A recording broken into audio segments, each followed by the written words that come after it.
Olá, amigos e amigas. Vamos gravar agora a aula do dia 23/7/2020, a segunda parte. E estamos estudando o livro 4, Esperanças e Consolações, capítulo 2, Penas e Gozos Futuros, item 9, Paraíso, Inferno, Purgatório e Paraíso Perdido. E estudamos só a primeira questão desse item 9 e vamos para a segunda, que é a 1012. De acordo com isso, o inferno e o paraíso não existiriam como os homens os representam? Não existiria, como a gente já falou na questão anterior, né? Edmir, mas os próprios livros espíritas relatam vale dos suicidas, regiões de sofrimento. Pessoa que leu o Nosso Lar, assistiu, ou as outras obras do André Luiz, vê regiões de sofrimento serem constantemente descritas ali. Natural. As próprias cidades, se nós pensarmos em termos urbanísticos, nós vamos ver regiões mais bem cuidadas, não é? Mais bem, digamos assim, arborizadas, com um ar mais de alegria, e vamos ver outras regiões mais degradadas, mais tristes. Isso depende muito do estado da alma daqueles que habitam aquela região. Vou citar um exemplo sem nenhum tipo de preconceito, muito pelo contrário. Na cidade de São Paulo foram construídos vários conjuntos de prédios, né, predinhos, como o pessoal costuma falar, que era o projeto Singapura. E semelhante ao conjunto de predinhos que nós temos aqui em Bebedouro, em várias cidades. E esse projeto Singapura, como tinha várias unidades, né, 10, 15 prédios no local, mais 10, 15 em outro local, e assim sucessivamente. Passado alguns anos, que vários conjuntos desses haviam sido entregues, se você passasse perto deles, você veria que alguns se transformaram praticamente em um condomínio de classe média. Muito bonito, muito com plantas, com bem cuidados, enfim, um local muito gostoso para se ver e para se morar. Em outros locais, considerando que a planta era tudo exatamente igual, estava completamente degradado. Passando perto, as pessoas sentiam até um mal-estar de ver o estado de conservação ou a falta de conservação. O que mudou de um local para o outro? O tamanho? Não. Mesmo a localização na cidade? Também não.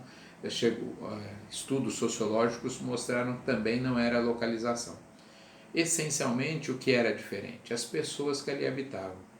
Né? Pessoas que eram mais cuidadosas, que tinham mais senso de organização, conseguiram transformar um dos projetos Singapura num local muito agradável. E outras pessoas ou outros espíritos transformaram ali numa região bastante desagradável. É assim também no universo, não é? Não existe um local circunscrito. Quando reunimos pessoas ali com baixo padrão vibratório, transformamos o local num local ruim. Quando reunimos pessoas com alto padrão vibratório, transformamos aquele local num bom lugar para se morar. Então, a vibração das pessoas, aquilo que elas sentem, pensam, é que faz com que o lugar se transforme num local melhor ou pior. A questão 1013. O que se deve entender por purgatório? A expressão purgatório, né, é uma ideia de um local intermediário entre o céu e o inferno. A diferença é que no inferno não tem como sair, o purgatório é temporário e depois de purgar as suas dívidas, ou seja, de pagar por elas, o indivíduo teria condições de ascender ao céu. Basicamente é a encarnação, não é isso? Nós não falamos que estamos aqui para quitar dívidas, para expiar, ou, transformando a palavra em purgar, dá quase na mesma, né? Então, a Terra, a encarnação, é um processo para purgarmos as nossas dívidas, para acertarmos a nossa contabilidade divina. É isso que se deve entender por purgatório, né? É uma figura de linguagem, claro, que mostra que o sofrimento não é para sempre, é um sofrimento temporário, até que a gente quite as nossas dívidas, que a gente não tenha mais dívida, e aí então a gente pode ascender a uma convivência mais harmônica, locais de espíritos também nesse mesmo patamar. Quanto ainda formos, melhor dizendo, muito devedores, estaremos ao lado de espíritos semelhantes a nós. Alguém tem essa sensação aqui encarnado? Poxa, mas eu tenho alguém difícil na família, eu tenho alguém difícil no trabalho, a sociedade que a gente vive é cheia de pessoas ainda violentas. Talvez porque nós sejamos assim também.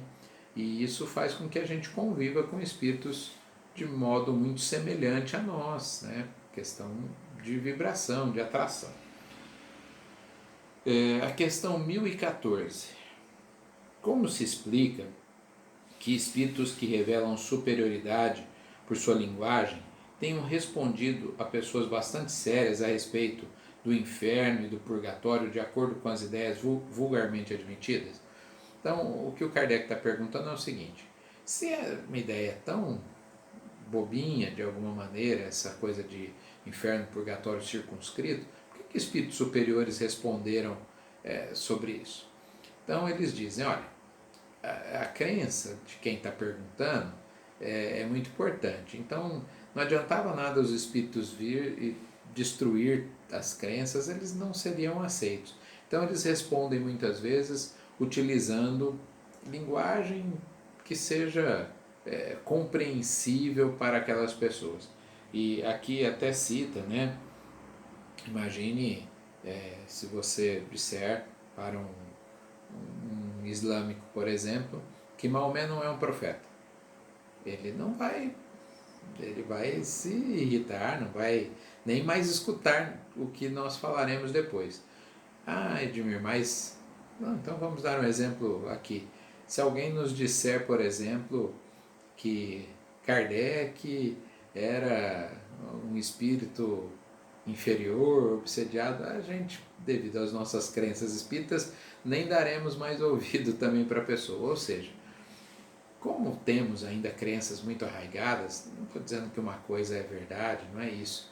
Apenas para dizer que os espíritos precisavam responder de modo mais palatável, né? De forma que as pessoas não criassem uma resistência muito grande. Então, se elas tinham a crença de inferno, se elas tinham a crença de purgatório, esses espíritos então respondiam de maneira que elas compreendessem. Falava de inferno como local de sofrimento, falava de purgatório como um local de sofrimento transitório, que depois poderia sair, apenas para que elas compreendessem, porque ainda era muito difícil falar, não, olha, não existe inferno, não existe purgatório, vocês estão tudo enganados, né? As pessoas ali não dariam muito ouvido para esses espíritos. Vamos à questão 1014A. Concebe-se isso de parte de espíritos que desejam instruir-nos, mas como se explica que espíritos interrogados sobre a sua situação tenham respondido que sofriam as torturas do inferno e do purgatório? Então Kardec fala assim, tudo bem, os espíritos superiores adequaram a linguagem para não chocar muito a gente na hora da resposta. Mas e aqueles espíritos que estavam na reunião mediúnica e a gente pergunta para eles falam que eles estão no inferno, né, que estão no purgatório. E os espíritos respondem porque eles acreditavam nisso antes de desencarnar, chegam ao mundo espiritual ainda com as suas crenças muito arraigadas e estão numa região de sofrimento que para eles a ideia era semelhante ao que eles tinham de inferno ou que eles tinham de purgatório. Portanto, eles respondem com essa linguagem.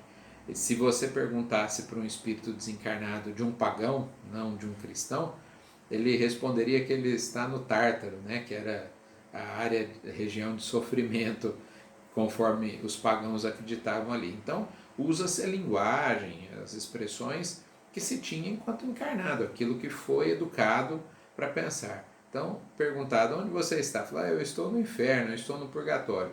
É assim que ele se sentia, pelo menos naquele momento.